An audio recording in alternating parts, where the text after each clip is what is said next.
Welcome to the Deep Dive. If you're a goat owner, you know the constant quest. Healthy goats, top quality milk, and keeping those udders in tip-top shape is the kind of thing that, well, it can keep you up at night sometimes, can it? Wondering if you're doing everything you possibly can for your herd. We've all been there, right? Looking closely at the milk logs, maybe wondering about a subtle change you noticed. For a dairy goat, that udder is, well, it really is the engine room, keeping it running smoothly, efficiently. That's not just about milk yield. It's fundamental to their well-being and your success, too. So today, let's unpack this. Let's look at a really fascinating piece of that puzzle. Exactly, and we're taking a deep dive into something that might sound, pretty simple on the surface, but it actually has some surprisingly profound implications. We're talking about the world of zinc, specifically a unique compound called zinc methionine, or you'll hear us call it ZN-Met. What's fascinating here is how this specific addition to the diet, even in goats that are already getting what we'd consider enough zinc, how it might have significant effects that go way beyond just basic nutrition. Okay. So our mission today really is to explore a rigorous scientific study, one that investigated whether supplementing goats with this specific compound, ZN-Met, can it truly make a difference in areas like milk production, overall udder health, and even in the really intricate ways a goat's body processes essential nutrients. We'll break down the key findings for you and connect them right back to what matters on your farm. Okay, great. So let's start with zinc itself. Let's put it under the microscope. When we talk animal nutrition, zinc often feels like this unsung hero, doesn't it? Working away diligently behind the scenes. It's definitely more than just the mineral people talk about for colds. It's profoundly important for your goats, too. Absolutely foundational. And scientifically speaking, going back to Valley and Old in 1990, they highlighted that zinc is essential, not just helpful, but essential for at least one enzyme in all 6 enzyme classes in the body. All 6, yeah. That's huge. It is. Just think about that scope for a second. It means zinc is involved in nearly every bodily process you can think of, from bolstering the immune system, to supporting healthy skin and hooves, to making sure metabolism runs efficiently. It's like that crucial, maybe often overlooked cog in your goat's incredibly complex biological machine. And if that cog isn't working optimally, the whole system, it just doesn't run as smoothly, does it? Even if all the other nutrients seem to be there. That's exactly right. It underpins so much. And this brings us neatly to the specific form we're focusing on, zinc methionine, ZN-Met. Now, in the world of animal nutrition, there's been this ongoing debate, sometimes quite a spirited one, actually, for decades. Right. Are the organic forms of minerals, like the ones chelated to amino acids, which ZN-Met is, are they truly better, truly superior to the inorganic forms? Things like zinc oxide or zinc sulfate, the more common ones, maybe. Yeah, you hear that debate a lot. It's a bit of a scientific squabble, you could say. Kind of like arguing whether goats prefer sweet treats or savory pellets. Sometimes even the experts don't fully agree on the absolute best way forward. Okay. So what are the arguments? Well, on one side, you've got some really interesting studies that strongly support the organic forms. Research by Spears back in '89 and Kellogg in 1990, for example. They suggested that organic zinc might offer greater bioavailability. Bioavailability. Yeah. Meaning the goat can actually use it better. Exactly. It means the animal's body can absorb and utilize the mineral more efficiently. These studies also reported more positive effects, things like better milk quality, improved udder health when they compared organic zinc to inorganic forms. The idea, the thinking behind it, is that this chelated organic form might sort of protect the mineral as it travels through the goat's digestive system, Right. preventing it from getting tied up with other compounds that could make it unavailable, so essentially delivering more zinc where it's actually needed in the body. Right. Makes sense. But you said it's a debate. It is, because not all the research points the same way. This is where it gets complicated. Countering those findings, you have other studies, like Whitaker et al. In '97 and Campbell et al. In '99. They looked at dairy cattle and actually found no significant advantage to using organic forms of zinc in their trials. Oh, interesting. So conflicting results. Exactly. And it really highlights the complexity of nutritional science, doesn't it? What works perfectly in one setup, or maybe with one type of animal, it might not always translate universally. Or maybe the study conditions themselves didn't quite capture those subtle benefits. Benefits that might only show up over a longer time, or maybe under specific kinds of stress. Right. Context matters. It really does. It just underlines that nutrition isn't a simple one-size-fits-all thing. Different situations, different stressors might call for different approaches. So this raises an important question then. Why has organic zinc, and specifically this ZN-Met, generated such particular interest for udder health, especially in dairy animals, if some reports are conflicting? What's the compelling idea here? That's a great point, and the hypothesized benefits, they are quite compelling, particularly for udder health. Spain, back in 1994, put forward this really interesting idea that supplementing with zinc proteinate, which includes ZN-Met, might actually enhance keratin synthesis in teat canal tissue. Keratin synthesis. Okay, why is that a big deal for goat owners? It's huge because the teat canal's keratin lining, that's the goat's crucial first line of defense against mastitis. Think of it like a natural protective plug right at the end of the teat. Okay, like a barrier. Precisely. A stronger, healthier keratin barrier means fewer opportunities for those harmful bacteria to get inside, fewer chances to cause those intramammary infections, or IMIs, that we all worry about. So it's not just about treating infections after they happen, it's about building a more robust preventative defense system right from the start. That makes a lot of sense. Prevention is key. Absolutely. And potential benefits seem to go beyond just the udder itself. ZN-Met has also been reported to play a role in overall resistance to stress, particularly in other young ruminants.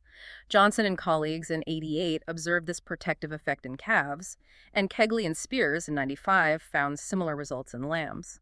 Stress resistance. That's interesting, too. It is. It hints at a broader protective mechanism, suggesting that ZN-Met could help animals cope better with various stressors, whether that's, changes in weather, transport stress, or even just shifts in their daily routine. Which happen all the time on a farm. Exactly. And when an animal is less stressed, more resilient, its entire system can function more optimally, leading to better overall health, better productivity. And that's hugely important because we know stress can really knock down the immune system, making animals much more susceptible to diseases. Right. Okay, that's a fantastic overview of why zinc, especially in this organic ZN-Met form, is such a hot topic. It really does sound like an unsung hero. Yeah. So what did this particular deep dive actually do to figure all this out? Let's meet the stars of the show, the goats themselves. All right, so the researchers at the University Autonoma of Barcelona, they assembled their cast. They had 22 Murciano Granadina dairy goats, a good number for a study like this. 4 of these were premiparous. First-time moms. Exactly. And 18 were multiparous goats that had kidded before multiple times. Having that mix is good, right? It helps make the findings more broadly applicable. Accounts for different stages in a goat's productive life, different levels of maturity. Makes sense. So what was the plan? How did they set it up? It was a really rigorous and well-designed experiment. They started by blocking the goats in week 3 of lactation. Now, blocking just means they carefully grouped them based on similar characteristics like their milk production levels at the time, maybe initial udder health scores, how many times they'd kidded. Make the comparison fair. Precisely. It ensures that the 2 main groups they created were as balanced as possible right from the start. It helps minimize other factors that could potentially skew the results, makes the comparison more accurate. Then they divided them into 2 groups, 11 goats in each. One was the control group. They got the standard, carefully managed diet. The other was the supplemented group. They got an extra 1 gram per day of this ZN-Met. Yeah, just added to the regular feed. Yeah, they cleverly mixed it right into their concentrate mixture, which makes it easy to administer consistently, ensures they get their daily dose. And then the main lactation trial ran for a good long while, 18 weeks, from week 3 all the way through week 20 of their lactation period. And as you said, these weren't just any goats. They were part of a carefully managed research herd, similar conditions to what many dedicated goat owners strive for, which makes the results really relevant. Definitely. And the diet itself, what were they eating? Right. The diet details are crucial for context here. They were fed a base diet made from a dehydrated mixture of whole plant maize and alfalfa, plus some barley grain, alfalfa pellets, and that concentrate mixture we mentioned. Now, what's really noteworthy, really important to grasp, is that the control diet, the standard one, it already contained a relatively high level of inorganic zinc. Oh, okay. How high? 131 milligrams per kilogram, mg/kg. And the supplemented diet, with the added ZN-Met, obviously had even more. That one came in at 204 milligrams of zinc. So neither group was zinc deficient to start with. Not even close. To put those numbers in perspective, the NRC, the National Research Council, back in '81, recommended a minimum of just 10 millikilograms for goats. Meshi in 2000 suggested a higher level, around 50 millikilograms. So you can see both groups in the study were way, way above those recommended minimum. Right, it's significant. It really is, because it means any benefits they saw from the ZN-Met. They weren't just fixing a simple zinc deficiency in the traditional sense. It was about seeing if this additional organic zinc could provide extra benefits beyond just meeting those basic requirements, like giving a gourmet meal to someone who's already had a feast. Ah, good analogy. Can you optimize performance even further? And just to reassure everyone, these levels, while high compared to minimums, were still well below the established toxic level for goats, which the NRC also noted is around 1,000 millikilograms. So yeah, these goats were already pretty zinc-rich, you could say. Any improvement would be quite something. That's a critical piece of the puzzle. Yeah. Understanding that baseline really frames the study. So to figure out the impact, the researchers collected a ton of data, right? It sounds like they measured pretty much everything. They really did. They were incredibly thorough. This included tracking daily feed intake, obviously milk yield, and a very detailed breakdown of the milk composition, looking at total solids, fat content, total protein, true protein, casein, whey protein, and something called non-protein nitrogen, or NPN. We'll come back to that. Okay. Beyond what was in the milk, they meticulously tracked milk somatic cell count SCC, which, as we'll discuss, is a huge indicator for udder health. They also kept a close eye on udder health through regular bacteriological checks for any potential infections, and then they went even further, collecting specialized samples, took blood to check zinc and copper status, and even took hair samples to measure zinc content there. It was this incredibly comprehensive approach that gives us such a well-rounded, in-depth picture. Yeah. Sounds like they covered all the bases. So let's dive into one of the most critical things for goat owners, somatic cell count, SCC. Can you explain why SCC is such a big deal? Absolutely. SCC, somatic cell count. It's essentially a measure of the number of somatic cells in the milk. These are mostly white blood cells, the body's defenders. So a high SCC usually means there's inflammation or infection going on in the udder. Often it's a key sign of mastitis. Which no goat owner wants to see. Exactly. It's a huge deal because it's not just a health red flag. It's basically a crucial report card on udder health. And it directly impacts milk quality, its marketability, and ultimately your bottom line. Consider that goat milk was officially included in the Grade A pasteurized milk ordinance in the U.S. way back in 1989. And Europe brought in regulations, 9246 EEC in 1992, specifically to control SCC in goat milk. So keeping that SCC low isn't just good herd management. It's often a regulatory necessity and a mark of a high-quality product. Right. Absolutely critical. So with that important context, what did this study actually find regarding SCC? Did the zinc methionine supplement make a difference here? Well, the overall trend was definitely promising for udder health. What they saw was that SCC values showed a strong, consistent tendency to decrease in the goats getting the ZN met. Now, the study is careful to say it wasn't statistically significant across the board, especially when they included udder halves that had persistent pre-existing infections. You can't expect a supplement to magically cure everything overnight. Sure, that makes sense. But the consistent direction of change was clear. It was moving the right way. They saw SCC decrease by about 28% using the arithmetic mean and 19% using the geometric mean in those ZN-met goats, compared to the control group. So this tells us that, on average, the udders of the supplemented goats were healthier, showing a definite improvement in overall udder resilience. It's like seeing fewer minor warning lights flicker on your car's dashboard. Even if the main check engine light stays on because of an older issue, it's still a really encouraging sign that the whole system is becoming more robust. Okay, so a positive trend, even if not hitting that strict statistical significance everywhere.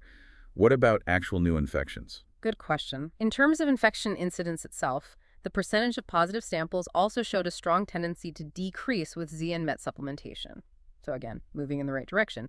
Although the overall number of new infections they actually saw during the study was quite low in both groups to begin with. So not much to compare. Right.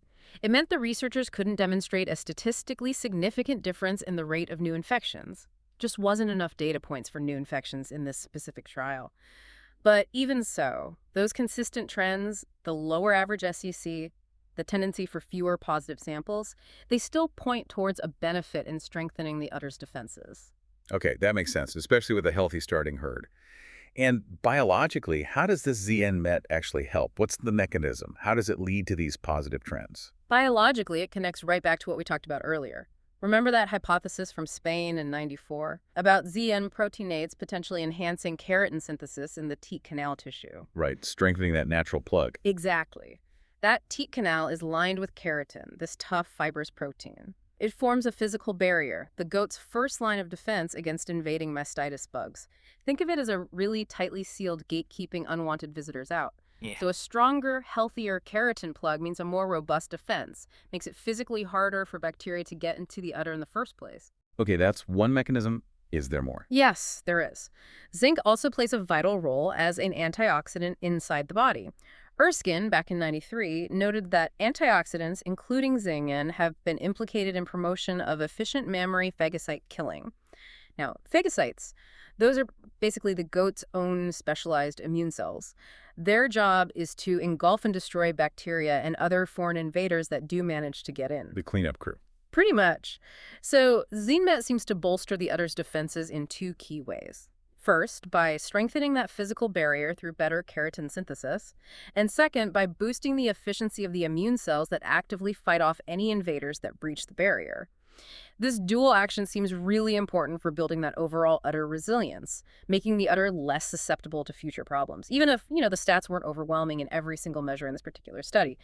For you, the goat owner, this translates to a potentially more robust, naturally protected udder, which hopefully means less time dealing with mastitis issues and more time enjoying healthy milk production. That dual action makes a lot of sense, strengthening the walls and boosting the guards. Okay, so we've covered the health side, the udder resilience. Let's shift focus now. Let's talk about the milk itself. This is often the big question, isn't it?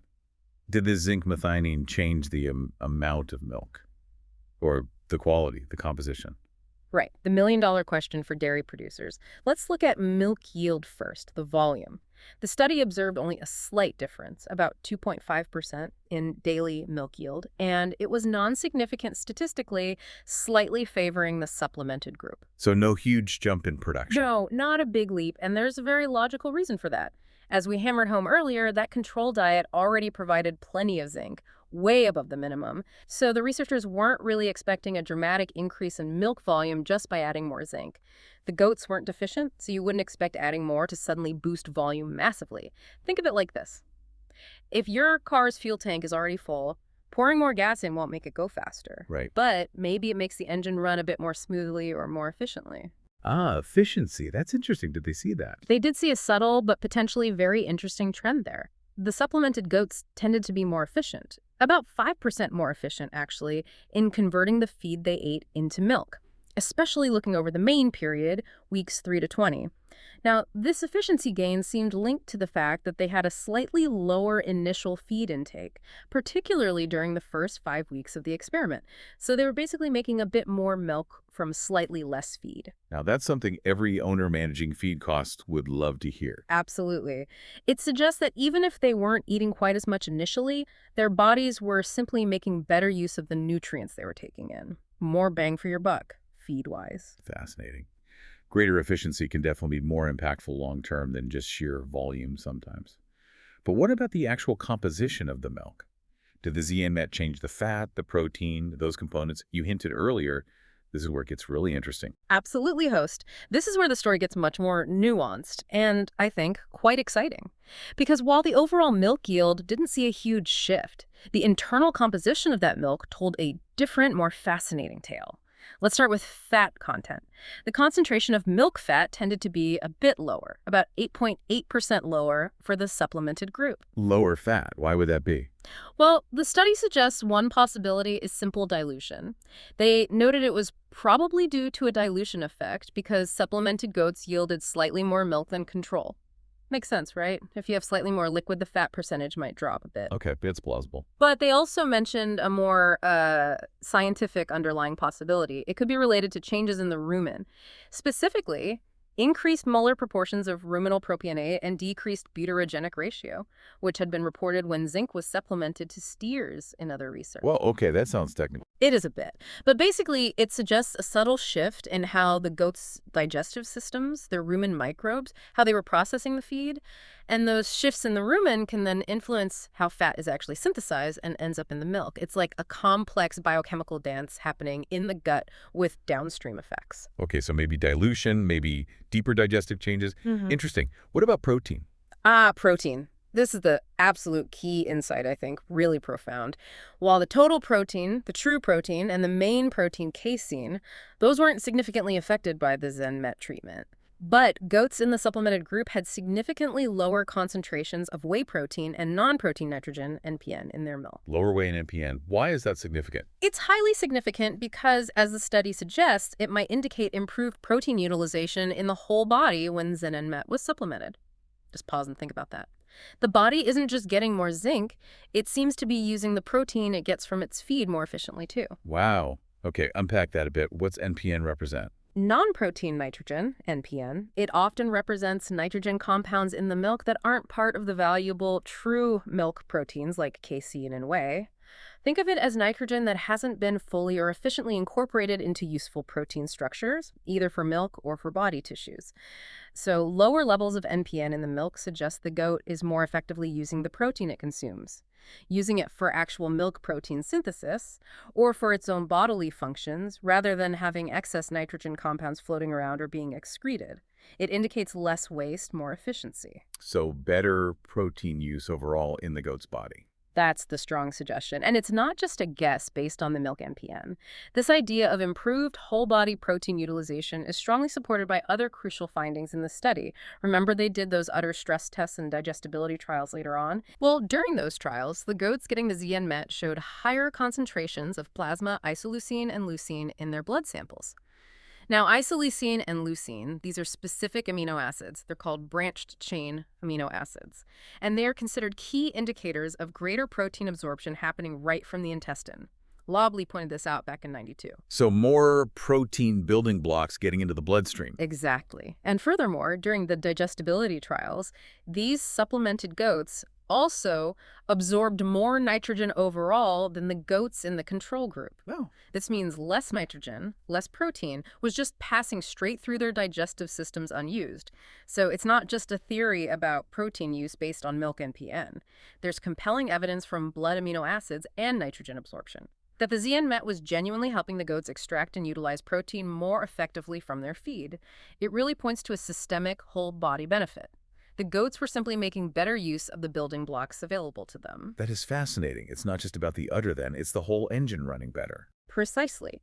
Better nutrient utilization overall, which can translate to better growth, better health, and more efficient production. A really big deal. Okay, that deeper dive into milk composition and protein utilization is, truly eye-opening. Shows how even subtle diet changes ripple through the whole animal.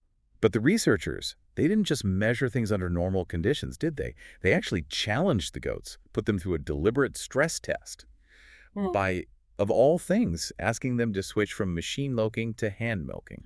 Yeah. It sounds a bit unusual, but it was a very clever part of the study design. I mean, imagine, for goats used to the consistent routine, the gentle suction of a machine, suddenly switching to hand milking. That's a significant disruption. It's like if your usual commute car suddenly turned into a unicycle. Exactly. It's a disruption to their norm, designed specifically to induce a bit of udder stress, to see how they'd cope under pressure. So how did they actually do it? What was the protocol? Okay, so this happened in week 21, after the main lactation trial. All the goats, both groups, received an intraperitoneal injection, that's an injection into the abdominal cavity of methionine for 5 consecutive days. Then, on the second day of these methionine injections, they were intentionally hand-milked instead of machine-milked. It was a controlled way to introduce a stressor and see if the supplement influenced their resilience. How well could they handle that challenge? Okay, got it. A controlled stress test. What happened? What were the results? The results from the stress trial were really quite striking. They truly highlighted the benefits of the ZN-MET beyond just the day-to-day. As you'd expect, hand milking did significantly increase SEC in both groups. It was stressful. Right. But the degree of increase was very different. In the control group, the ones without the ZN-MET, SEC shot up dramatically by a huge 121% on day 3 after hand milking, and still up by 45% on day 4. Wow, big jump. Huge jump. Now, compare that to the ZN-MET supplemented group. Their SCC also increased on day 3 by 53%, still significant, but much less than the control group. And critically, by day 4, their SCC increase was not statistically significant anymore, indicating a much quicker, more robust recovery from that stress. Then they bounce back faster. Exactly. But here's the really crucial difference, the main takeaway. The actual SEC level was consistently lower for the ZN-MET group compared to the control goats, on both day 3 and day 4 after that hand-milking stressor. The study concludes this strongly suggests that goats supplemented with ZN-MET suffered less traumatic damage to the udder when hand-milked. Less damage, quicker recovery. Yeah. That's resilience. Precisely. And this finding lines up perfectly with those other reports we mentioned about ZN-MET promoting resistance to stress in other animals. Importantly, the researchers were careful to attribute this positive effect on SCC during stress specifically to the organic zinc component, not just to the methionine injection itself. They confirmed the methionine alone didn't impact SCC levels, so it really seems the ZN-MET group had like a tougher skin or maybe a calmer demeanor under pressure. They were able to handle that challenge more effectively and bounce back faster. That's exactly what every goat owner wants, isn't it? A more resilient herd. Yeah. Does this finding, this stress resilience link, does it line up with other ZenMet research in different animals? Is it a pattern? It absolutely does seem to be a pattern. This resilience finding connects nicely with other research across different species, which gives us a broader picture of ZN-MET's potential protective effects. For instance, Cunningham and colleagues back in '95, they found that heifers stressed with excess iron had less udder edema, that's swelling, when they were supplemented with zinc. And udder edema can be a really painful condition, impacting milk letdown, udder health overall. Okay. Similarly, Reddy and Frey in 1990, they showed that cattle given supplemental ZN-MET had significantly lower rectal temperatures when they were challenged with a virus, suggesting a better, more controlled response to that infectious stress. Lower fever, basically. Right. And Kegley and Spears in '95 observed that lambs supplemented with ZN-MET had an improved immune response after being transported.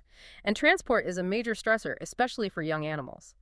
So all these findings together, they really underscore this broader role for ZN-MET, helping animals cope better with physiological challenges, bouncing back more effectively, almost like it acts as a cellular shock absorber during those tough times. A shock absorber, I like that.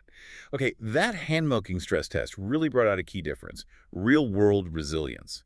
Now, beyond the udder health, milk composition, stress response, how else did the ZN-MET affect the goat's internal workings, their deeper metabolism, how they process their feed? That's a great question because the benefits really do seem to extend systemically throughout the whole body. The study looked closely at nutrient digestibility during weeks 22 and 23 right after the stress test, and the results there are pretty compelling too. They found that the apparent digestibilities of DM, that's dry matter, and CP crude protein were noticeably greater in the ZN-MET group, and the digestibility of OM, organic matter, also showed a strong tendency to increase. Okay, better digestibility. What does that mean practically for a goat owner? It means your goats are getting more out of the feed they eat. Simple as that. They're breaking it down more efficiently in their digestive tracts and absorbing a higher percentage of the vital nutrients from that feed. It's a definite win-win. You get healthier goats, potentially, and you're getting more bang for your buck from your feed budget. Every bite counts just a little bit more. More bang for your buck, always good. Exactly, optimizing what's going in. So, if we connect this back to the bigger picture, nutrient metabolism, what about protein retention? We saw better absorption, but did more of that valuable protein actually stay in the goat's body? Yes, and that's a crucial link in the chain. Even though the actual nitrogen intake, the protein intake, was similar for both groups, the study found that nitrogen retention tended to be higher in the ZN-MET group, and this was as a result of the significant decrease in fecal nitrogen excretion. Meaning less protein ended up in the manure. Exactly. Less protein was just passing straight through the goat's digestive systems unused. Instead, more of it was being retained by the body, available for important things like growth, milk production, tissue repair. This strongly reinforces that earlier point about improved protein utilization, and it helps explain why we saw those lower levels of whey protein and non-protein nitrogen in the milk from the supplemented group. The body was simply using its protein supply more effectively, leading to less waste overall. Gotcha. It all ties together. It really does. And furthermore, when they looked at those plasma amino acid concentrations again, remember the isoleucine and leucine being higher? Right, indicating better absorption. Well, 4 hours after that methionine injection during the stress trial, it wasn't just isoleucine and leucine. Concentrations of methionine itself, plus arginine, histidine, and proline, All these crucial amino acids were significantly greater in the blood plasma of the ZN-Met supplemented goats. So it confirms that the ZN-Met was literally helping the goats absorb more of these essential protein building blocks directly from their gut into their bloodstream, making them readily available for use throughout the body. It's direct evidence of that enhanced efficiency. So absorbed better, retained better, used better. That's quite the trifecta for protein. Truly remarkable. Okay, what about the zinc itself? We know they got more, but was more actually retained? That is the logical next question, isn't it? And yes, the study found that the apparent absorption of ZN and ZN retention tended to be higher for the supplemented group. Which makes perfect sense, right? If the organic form, the ZN Met, is indeed more bioavailable, you'd expect to see more of it absorbed from the gut and kept within the body. Okay, that fits. And interestingly, they noted that this higher zinc retention actually showed a positive correlation with nitrogen retention, which is a link that had also been seen in calves in earlier research by Stake and colleagues back in '73.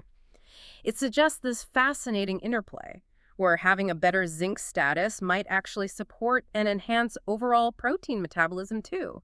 It's not just zinc working in a silo, it seems connected to how the body handles other key nutrients like protein. Wow, an interconnected system. But didn't you say there was something surprising about where the zinc ended up? Like, in the hair? Ah, yes, the hair zinc finding. That was a bit of a curveball initially. At week 20, towards the end of the main trial, the control group, the ones not getting the extra Zin-Met, they actually had more zinc concentrated in their hair than the supplemented group did. It was 0.22 versus 0.15 milligrams of zinc per kilogram of hair. Wait, the control group had more hair zinc? That seems backward if the supplemented goats absorbed more overall. It does seem counterintuitive at first glance, but it likely comes down to how the body prioritizes storing zinc, which is actually quite clever. Zinc gets stored moderately in what we call structural and keratinized tissues, things like bone, muscles, skin, hooves, cornea, and hair. But it gets stored much more intensively in many vital body organs, like the liver, the kidneys, the pancreas, especially when it's supplemented at relatively high levels, like in this study. So the body sends it where it's needed most first. Exactly. When the body has ample zinc coming in, thanks to that efficient ZN-Met, it prioritizes sending it to and storing it in these more metabolically active, vital internal organs, where it's needed for all those crucial enzyme functions we talked about at the beginning, rather than necessarily just depositing large extra amounts in the hair. So yeah, your goat's hair might not be the best zinc barometer after all. It's kind of like checking your fingernails to see if you've eaten enough vegetables. It doesn't give you the full internal picture. Okay, that's a fantastic clarification. Really highlights that assessing nutrient status isn't always straightforward. So pulling this whole metabolism angle together, what does it all mean? What's the main takeaway for our listeners about how ZN-Met impacts a goat's internal engine? I think the main takeaway is really clear. The ZN-Met wasn't just passively present in the system, it was actively changing how the system used key nutrients, leading to demonstrably better overall protein utilization. We saw that in the lower milk NPN and the higher nitrogen retention. And it led to more efficient zinc absorption and retention, even if it didn't all pile up in the hair. It suggests a more optimized internal environment overall, where the goat's body is simply making the most of every nutrient it consumes. And that translates to less waste, potentially more efficient growth or production, and likely a generally healthier, more productive animal. Okay, let's try and synthesize all these findings in. For you, the dedicated goat owner listening. This research seems to point consistently to several key takeaways about adding zinc methionine.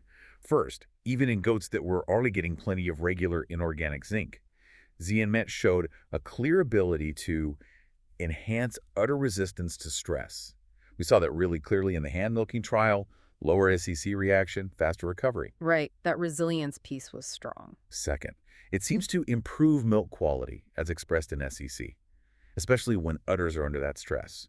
Even if the overall SEC improvement wasn't always statistically significant day to day, likely due to those pre-existing infections muddying the waters a bit. The trend was there. And maybe most importantly for the bigger picture, for overall animal health and efficiency.